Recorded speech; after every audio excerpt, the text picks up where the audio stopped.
Hello everybody, welcome back to Popped In, your home for all things pop culture.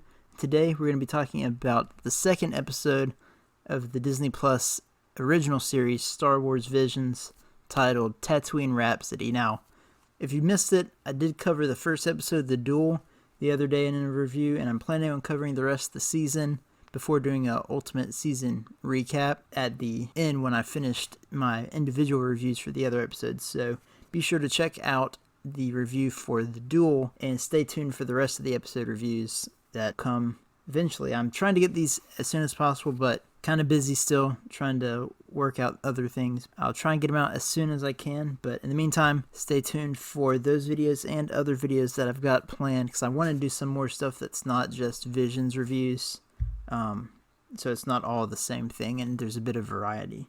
But anyways, so yeah, without further ado, let's talk about the episode. Now, this one is made by Studio Colorido.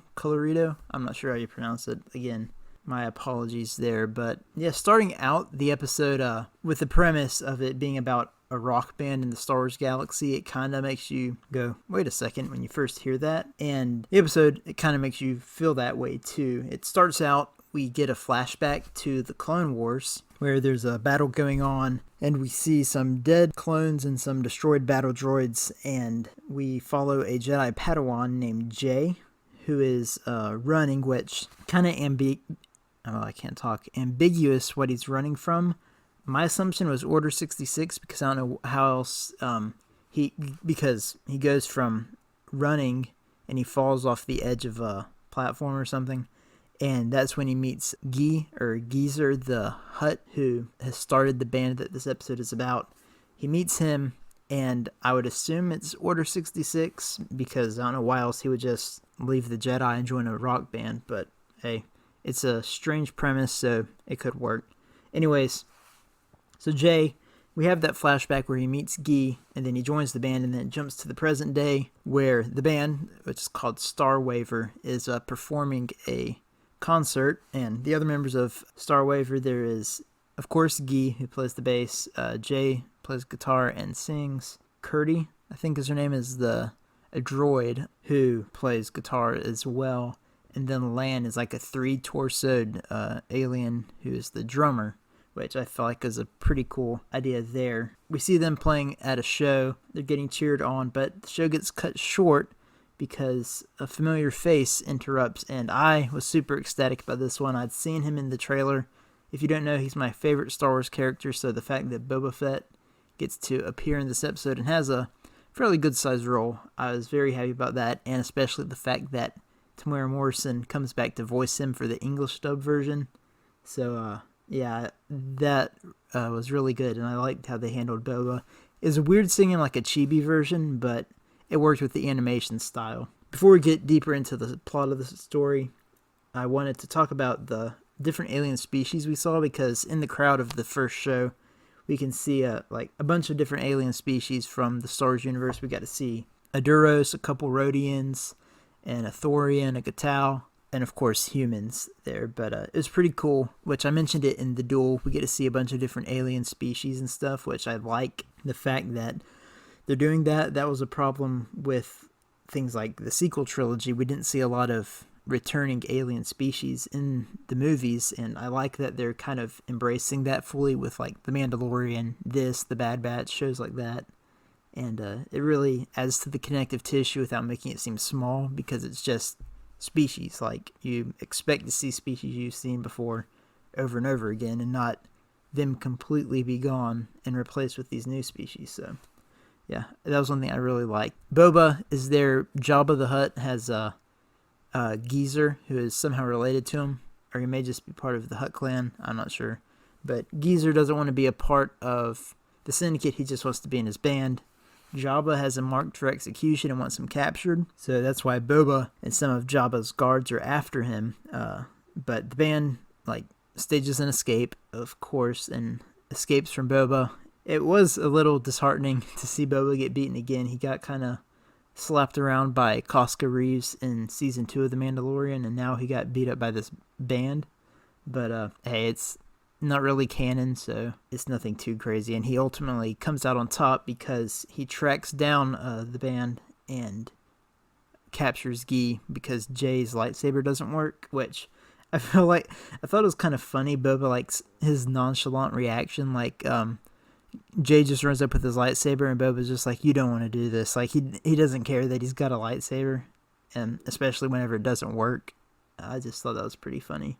But then Boba takes Gi, but the band tracks him down, and there's a bit more flashbacks to Gi kind of adopting Jay into the band. So in order to get him back, the band goes to Tatooine, where Jabba, they're at the Mos Espa, like the arena where they do the pod race and stuff. That's apparently also where they do concerts, because the band is able to convince Jabba to release Gi for a final show to kind of like, I guess, prove themselves. It doesn't really make that much sense. But anyways, Gi performs with them. They're a big hit, and Jabba decides to sponsor them, and he doesn't, like, I guess, hold any grudges against Gi when he was about to execute him. But anyways, he doesn't hold any grudges. He lets him go, and he sponsors the band, and they become a big hit, which potentially the biggest band in the galaxy, as Jay says. Yeah, that's pretty much the story. It was a fun, over-the-top episode. That was my thing going in. Like I said, it's a off-the-wall premise, like a rock band in Star Wars. I was kind of curious as to how they would approach it, but I feel like they did a pretty good job.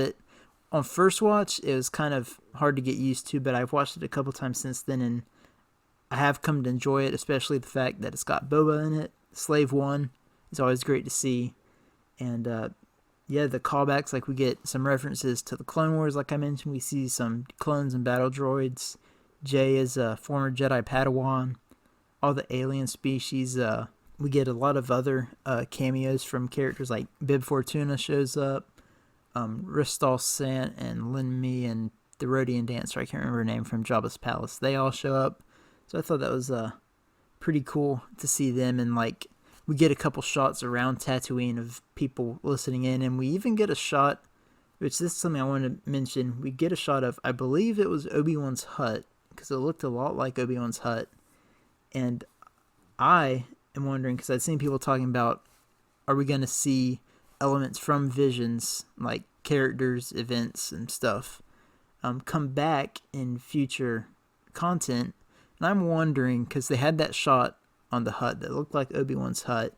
There's nothing there, it's just a shot of the house. I'm wondering if we may get some tie-in to this, not necessarily seeing anyone, but we might get we might see a poster of Star Wave or get a mention of the band or something in the Obi-Wan Kenobi series. I feel like that'd be pretty cool to have something like that. It's a mention, so it canonizes the band, but kind of leaves it up to interpretation. Like, is Jay in the band in canon? Is he a Jedi in canon? Like, that kind of stuff is cool to kind of have there as a what-if scenario. So, yeah, one thing I did want to talk about, the fact that it was such a strange thing for a band to be a focus in a Star Wars story. I did want to talk about, like, seeing it. Of course, we have things like the Max Rebo band, Figure and Dan of the Madal Nodes in the Star Wars canon already. And another one that came to mind when I first heard this was from the Heir to the Jedi novel, Nakari Kellen, who is Luke Skywalker's love interest in the book. Her mother was part of a band, and that was something else that I just kind of thought of seeing this episode, more so than Max Rebo or Figure and Dan, which I feel like is kind of strange that I thought of a once mentioned band in kind of, I think, the worst book probably in Star Wars canon. But anyways, that was just something I wanted to mention. And yeah, that is pretty much it. I did want to talk about the animation style. I thought it was interesting, like the chibi style, like I mentioned with Boba Fett. It takes a bit of getting used to, but after watching it a couple times, I am used to it, and it's just a different style or format. It's not like a bad or anything. But the one thing I did think was weird, it kind of transitioned between the 2D chibi style animation to like a 3D CGI style, like when the ship takes off from the show when they first encounter Boba, to when they come to the arena for the concert at the finale. It was like a different 3D and CGI kind of animation style, which I thought was pretty interesting. And I do also want to talk about the voice cast for this episode because it's one of the more star-studded ones of the earlier bunch, which there are quite a few big names. Like I mentioned, Tamara Morrison comes back to voice Boba Fett, but we also have Joseph Gordon-Levitt, who played Jay, Mark Thompson, who did a lot of the Star Wars audiobooks and stuff. He voiced Lan, the drummer, and Bobby Moynihan, who was in Star Wars Resistance, also voiced Guy, the Hutt who founded Star Waver. So a couple bigger names in this episode. There may have been some more that I'm just not forgetting, but those were the ones off the top of my head that I had noticed. And yeah, it's a pretty enjoyable episode. Not as good as The Duel. It's one that's like fun. Like it's one you can watch and be like, all right, that was a decent episode, but it's not going to be like a epic like episode that's going to be remembered and like one where people are like, now that is the best episode of the show, like The Duel was, or like the next episode, The Twins. That one is kind of that way to me. So it's a fun episode, but nothing too crazy. It's pretty much just a fun romp.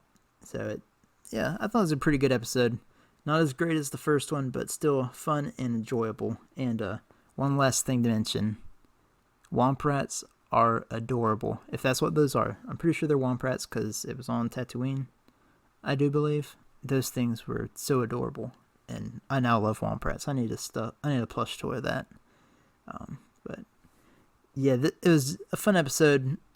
Nothing like out of this world spectacular, but it's still fun. It was new and different, which is what this series is. And yeah, I think it was phenomenal for that. I really enjoyed it. Definitely enjoyed seeing Boba. So yeah, this is an episode. Be sure to check it out. Like I said, the rest of the series, because it may hit you better than it hit me. So yeah, hopefully you guys enjoyed this video. If you did, be sure to leave a like, comment, and subscribe so you can stay up to date for all my latest videos. Like I said, I've got episode 1 of The Duel, the review of that, out on the channel, and I'm planning on doing reviews for the rest of the season, and like I said, the final recap of the whole season, and a ton of other videos are going to be coming to the channel soon. So yes, stay tuned for all those.